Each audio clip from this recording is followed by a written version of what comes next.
जय जय श्री राधे, जय जय श्री राधे, जय जय श्री राधे। भक्ति भक्ति भगवंत गुरु चतुर्नाम वपु एक, इनके पदबंधन की नाशे विघ्न।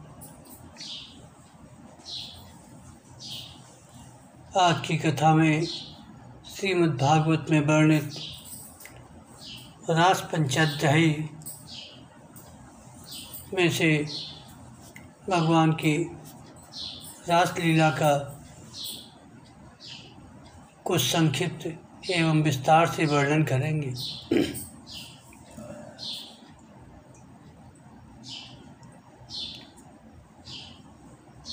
उदार शिरोमणि सर्वव्यापक भगवान श्री कृष्ण गोपियों को क्रीड़ा द्वारा आनंदित करने लगे। गोपियों का जब इस प्रकार सम्मान किया तब गोपियों के मन में ऐसा भाव आया कि संसार की समस्त स्त्रियों में हम ही सर्वश्रेष्ठ हैं, हमारे समान और कोई नहीं है। वे कुछ मानवती हो गईं। जब भगवान ने देखा कि इन्हें तो अपने सुहाग का कुछ गर्व हो गया है और अब मान भी करने लगी हैं, तब वे उनका गर्व शांत करने के लिए तथा उनका मान दूर कर प्रसन्न करने के लिए वहीं उनके बीच में ही अंतर्ध्यान हो गए।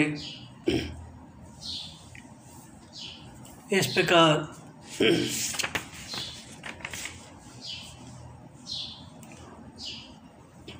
इसके बाद वन में जहाँ तक चंद्रदेव की चांदनी छिटक रही थी वहाँ तक गोपियाँ उन्हें ढूंढते हुए गईं, परंतु जब उन्होंने देखा आगे घना अंधकार है, घोर जंगल है, हम ढूंढती जाएंगी तो श्री कृष्ण और भी उसके अंदर घुस जाएंगे, तब वे उधर से लौट आईं। गोपियों का मन श्री कृष्ण में हो गया था। उनकी वाणी से कृष्ण चर्चा के अतिरिक्त और कोई बात नहीं निकलती थी।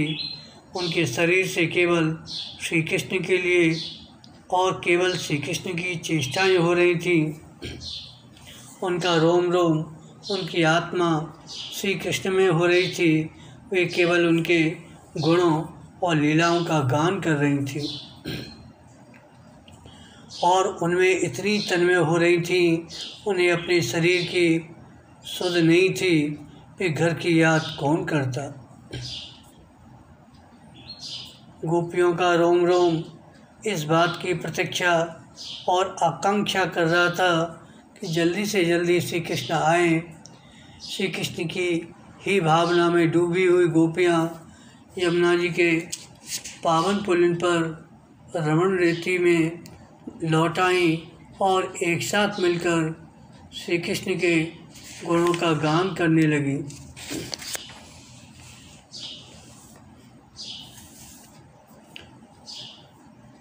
भगवान की प्यारी गोपियाँ विरह के आवेश में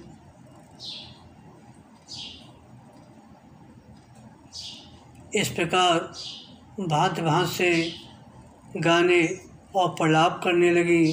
अपने कृष्ण प्यारे के दर्शन की लालसा से वे अपने को रोक न सकी। करुणाजनक सुमधुर स्वर से फूट फूट कर रोने लगी। ठीक उसी समय उनके बीचों बीच भगवान श्री कृष्ण प्रकट हो गए। उनका मुख कमल मंद मंद मुस्कान से खिला हुआ था, गले में बनमाला थी, पीताम्बर धारण किए हुए थे। उनका यह रूप क्या था, सबके मन को मथ डालने वाला, कामदेव के मन को भी मथने वाला था। कोट कोट कामों से भी सुंदर परम मनोहर प्राण वल्लभ श्याम सुंदर को आया देख गोपियों के नेत्र प्रेम और आनंद से खिल उठे। वे सब की सब एक ही साथ इस प्रकार उठ खड़ी हुई मानो प्राणहीन शरीर में दिव्य प्राणों का संचार हो गया हो। शरीर के एक एक अंग में नवीन चेतना स्फूर्ति आ गई हो। एक गोपी ने बड़े प्रेम आनंद से श्री कृष्ण के कर कमल को अपने दोनों हाथों में ले लिया और वह धीरे धीरे उसे सहलाने लगी। दूसरी गोपी ने उनके चंदन चर्चित भुजदंड को अपने कंधे पर रख लिया और एक सखी ने भगवान का चबाया हुआ पान अपने हाथ में ले लिया। इस प्रकार इसके बाद भगवान श्री कृष्ण ने उन वृद्ध सुंदरियों को साथ लेकर यमुना जी के पुलिन में प्रवेश किया। उस समय शरद पूर्णिमा के चंद्रमा की चांदनी अपनी निराली ही छटा दिखला रही थी। उसके कारण रात्रि के अंधकार का तो कहीं पता नहीं था। सर्वत्र आनंद मंगल था। भगवान श्री कृष्ण के दर्शन से गोपियों के हृदय में इतने आनंद और इतने रस का उल्लास हुआ कि उनके हृदय की सारी आदि व्याधि मिट गई।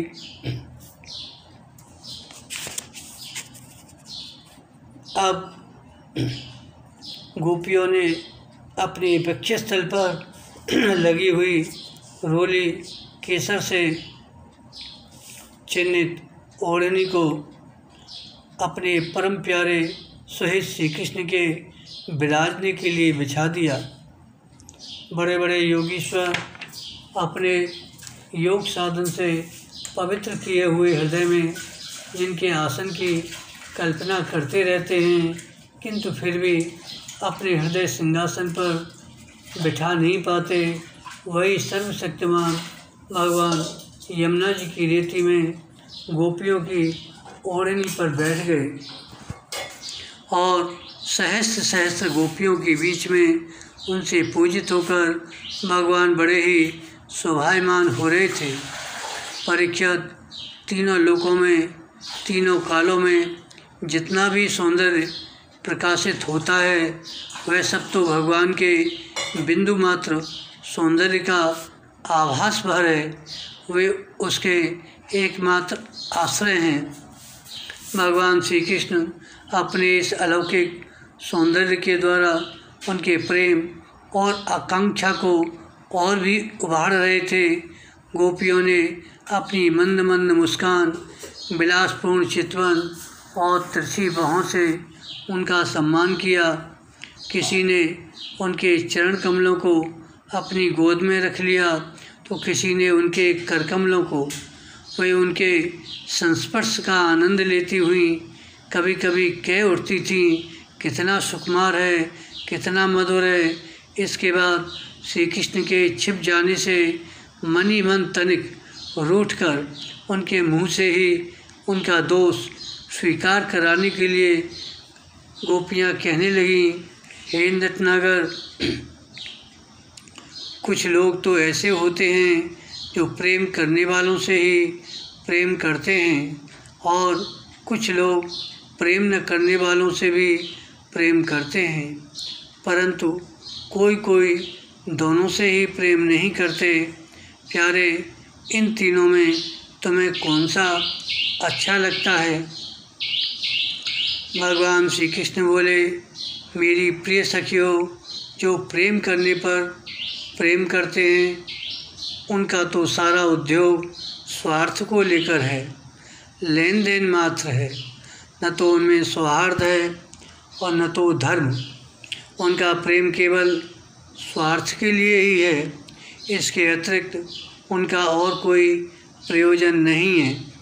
जो लोग प्रेम न करने वालों से भी प्रेम करते हैं, जैसे स्वभाव से करुणाशील सज्जन और माता पिता, उनका हृदय सौहार्द से हितैषिता से भरा रहता है और सच पूछो तो उनके व्यवहार में निश्चल सत्य एवं पूर्ण धर्म भी है। कुछ लोग ऐसे भी होते हैं जो प्रेम करने वालों से भी प्रेम नहीं करते, न प्रेम करने वालों का तो उनके सामने कोई प्रश्न ही नहीं है। ऐसे लोग 4 प्रकार के होते हैं। एक तो वे जो अपने स्वरूप में ही मस्त रहते हैं, जिनकी दृष्टि में कभी द्वैत भासता ही नहीं। दूसरे वे जिन्हें द्वैत तो भासता है, परंतु जो कृतकृत हो चुके हैं, उनका किसी से कोई प्रयोजन ही नहीं है। तीसरे वे हैं जो जानते ही नहीं कि हमसे कौन प्रेम करता है। और चौथे वे हैं जो जानबूझकर अपना हित करने वाले परोपकारी गुरुतुल्य लोगों से भी द्रोह करते हैं, उनको सताना चाहते हैं। गोपियों, मैं तो प्रेम करने वालों से भी प्रेम का वैसा व्यवहार नहीं करता जैसा करना चाहिए। मैं ऐसा केवल इसलिए करता हूँ कि उनकी चित्तवृत्ति और भी मुझ में निरंतर लगी रहे। जैसे निर्धन पुरुष को कभी बहुत सा धन मिल जाए और फिर खो जाए तो उसका हृदय खोए हुए धन की चिंता से भर जाता है, वैसे ही मैं भी मिल कर छिप जाता हूँ।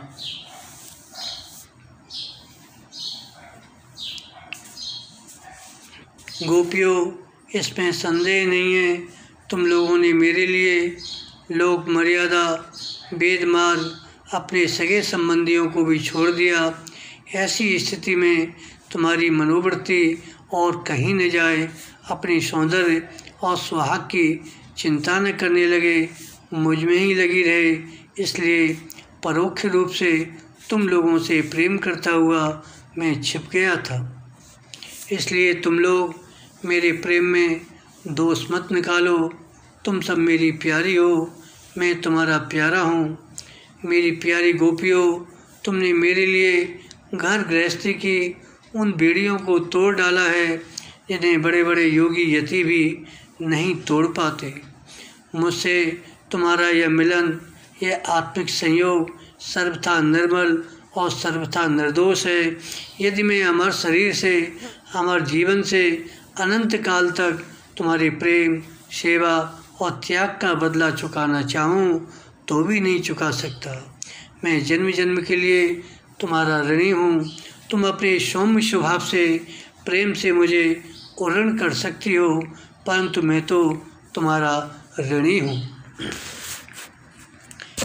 इस प्रकार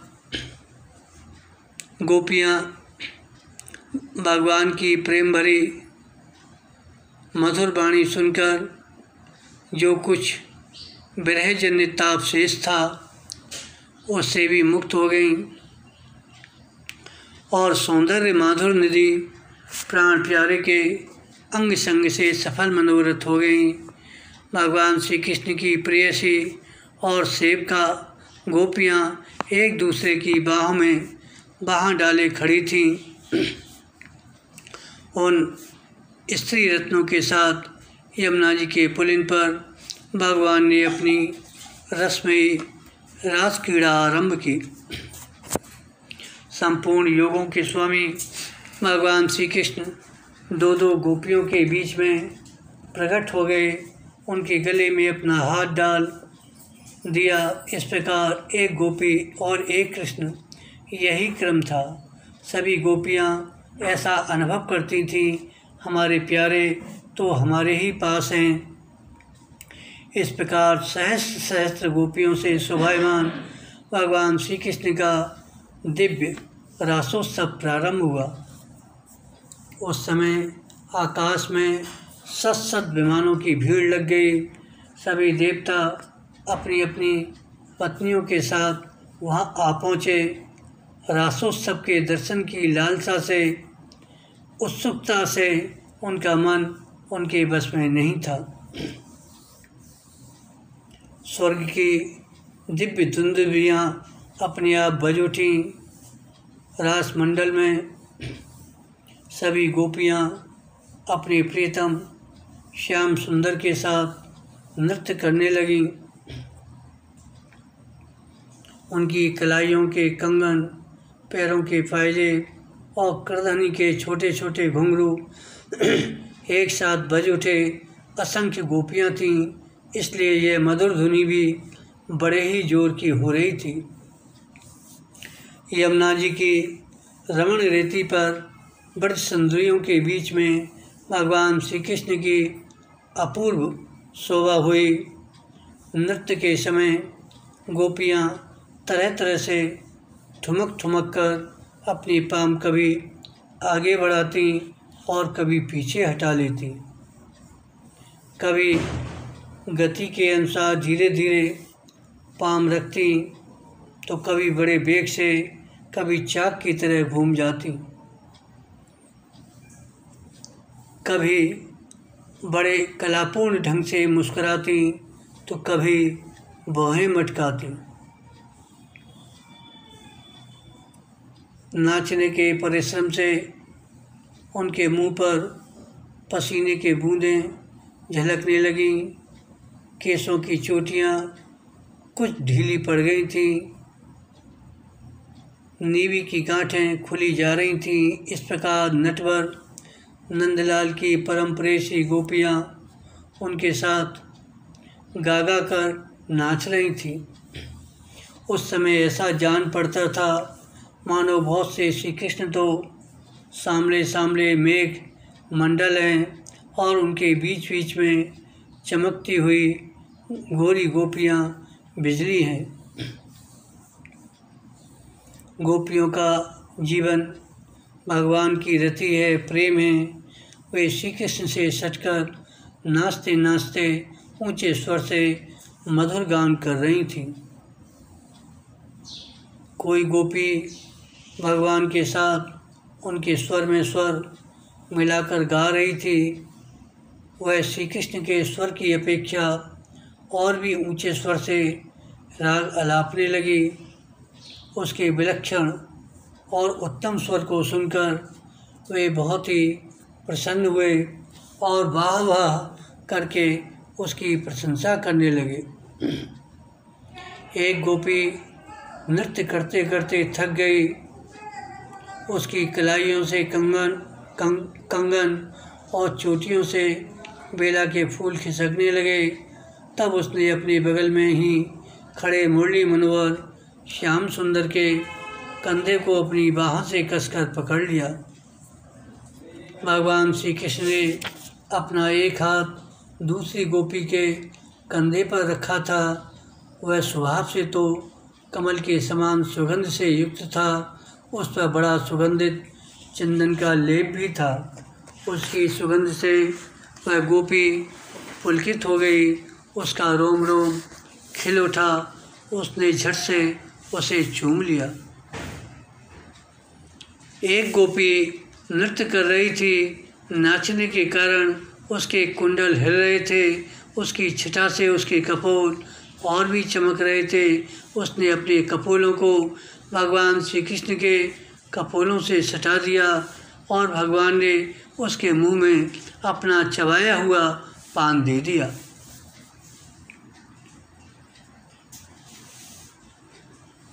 कोई गोपी मधुर, कोई गोपी नूपुर और करधनी के घुंघरुओं को झनकारती हुई नाच रही थी। वह जब बहुत थक गई तब उसने अपने बगल में ही खड़े श्याम सुंदर के शीतल करकमल को अपने दोनों स्तनों पर रख लिया। गोपियों का सौभाग्य लक्ष्मी जी से भी बढ़कर है। लक्ष्मी जी के परम प्रीतम एकांत वल्लभ श्याम सुंदर भगवान श्री कृष्ण को अपने परम प्रीतम के रूप में पाकर गोपियाँ गान करती हुई उनके साथ विहार करने लगीं। जैसे नन्हा सा शिशु निर्विकार भाव से अपनी परछाई के साथ खेलता है, वैसे ही रमा रमण भगवान श्री कृष्ण कभी उन्हें अपने हृदय से लगा लेते, कभी हाथ से उनका अंग स्पर्श करते, कभी प्रेम भरी तिरछी चितवन से उनकी ओर देखते, तो कभी लीला से उन्मुक्त हंसी हंसने लगते। इस प्रकार उन्होंने बड़ी सुंदरियों के साथ क्रीड़ा के विहार किया। भगवान के अंगों का संस्पर्श प्राप्त करके गोपियों की इंद्रियां प्रेम और आनंद से विह्वल हो गईं। उनके केश बिखर गए, फूलों के हार टूट गए, गहने अस्त व्यस्त हो गए। वे अपने केश, वस्त्र और कंचुकी को भी पूर्णतया संभालने में असमर्थ हो गईं। भगवान श्री कृष्ण की ये रास क्रीड़ा देखकर स्वर्ग की देवांगनाएं भी मिलन की कामना से मोहित हो गईं और समस्त तारों और ग्रहों के साथ चंद्रमा चकित और विस्मित हो गया। यद्यपि भगवान आत्माराम हैं, उन्हें अपने अतिरिक्त और किसी की भी आवश्यकता नहीं है, फिर भी उन्होंने जितनी गोपियाँ थीं उतने ही रूप धारण किए और खेल खेल में उनके साथ इस प्रकार विहार किया। जब बहुत देर तक गान और नृत्य आदि विहार करने के कारण गोपियाँ थक गईं, तब करुणामय भगवान श्री कृष्ण ने बड़े प्रेम से स्वयं अपने सुखद कर कमलों के द्वारा उनके मुँह पहुँचे। भगवान के कर कमल और नख स्पर्श से गोपियों को बड़ा आनंद हुआ। इसके बाद जैसे थका हुआ गजराज किनारों को तोड़ता हुआ हथनियों के साथ जल में घुसकर क्रीड़ा करता है, वैसे ही लोक और वेद की मर्यादा का अतिक्रमण करने वाले भगवान ने अपनी थकान दूर करने के लिए गोपियों के साथ जल क्रीड़ा करने के उद्देश्य से यमुना के जल में प्रवेश किया। उस समय भगवान की बनमाला गोपियों के अंग की रगड़ से कुछ कुचल सी गई थी और उनके वक्षस्थल की केसर से वह रंग भी गई थी। उसके चारों ओर गुनगुनाते हुए भौरे उनके पीछे पीछे इस प्रकार चल रहे थे मानो गंधर्वराज उनकी कीर्ति का गान करते हुए चल रहे हों। यमुना जल में गोपियों ने प्रेम भरी चितवन से भगवान की ओर देख देख कर तथा हंस हंस कर उन पर इधर उधर से जल की खूब बौछारें डाली। जल उलीच उलीच कर उन्हें खूब नहलाया। इसके बाद भगवान श्री कृष्ण बड़ी युवतियों और भौरों की भीड़ से घिरे हुए यमुना तट के उपवन में गए। वह बड़ा ही रमणीय था। उसके चारों ओर जल और स्थल में बड़ी सुंदर सुगंध वाले फूल खिले हुए थे। उनकी सुवास लेकर मंद मंद वायु चल रही थी। उसमें भगवान इस प्रकार विचरण करने लगे जैसे मदमत्त गजराज हथनियों के झुंड के साथ घूम रहा हो। शरद की वह रात्रि जिसके रूप में अनेक रात्रियां पुंजीभूत हो गई थीं, बहुत ही सुंदर थी। चारों ओर चंद्रमा की बड़ी सुंदर चांदनी छिटक रही थी। उसमें भगवान श्री कृष्ण ने अपनी प्रेयसी गोपियों के साथ यमुना के पुलिन यमुना जी और उनके उपवन में विहार किया। यह बात स्मरण रखनी चाहिए कि भगवान सत्य संकल्प हैं। यह सब उनके चिन्मय संकल्प की चिन्मयी लीला है। उन्होंने इस लीला में काम भाव को, उसकी चेष्टाओं को तथा उसकी क्रिया को सर्वथा अपने अधीन कर रखा था, उन्हें अपने आप में कैद कर रखा था। अब राजा परीक्षित सुखदेव जी से पूछ रहे हैं कि भगवान श्री कृष्ण सारे जगत के एकमात्र स्वामी हैं उन्होंने अपने अंश बलराम जी के सहित पूर्ण रूप से अवतार ग्रहण किया था। उनके अवतार का उद्देश्य ही यह था कि धर्म की स्थापना हो, अधर्म का नाश हो। वे धर्म मर्यादा के बनाने वाले, उपदेश करने वाले रक्षक थे। फिर उन्होंने स्वयं धर्म के विपरीत पर स्त्रियों का स्पर्श कैसे किया?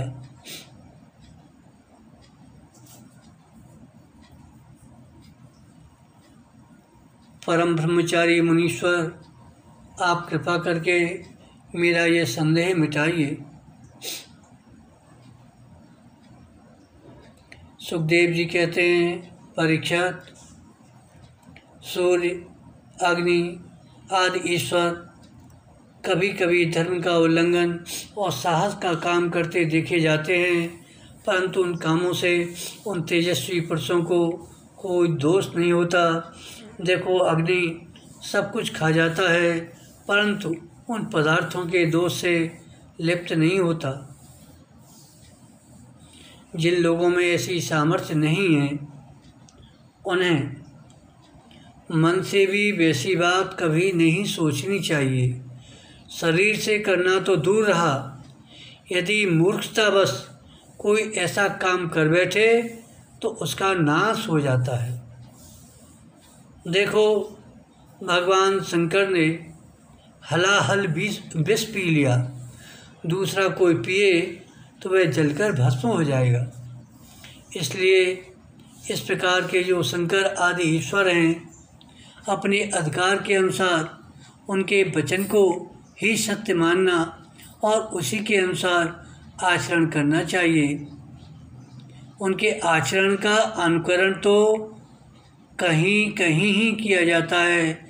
इसलिए बुद्धिमान पुरुष को चाहिए उनका जो आचरण उनके उपदेश के अनुकूल हो, उसी को जीवन में उतारे। वे सामर्थ्यवान पुरुष अहंकारहीन होते हैं। शुभ कर्म करने में उनका कोई सांसारिक स्वार्थ नहीं होता और अशुभ कर्म करने में अनर्थ नहीं होता। वे स्वार्थ और अनर्थ से ऊपर उठे होते हैं।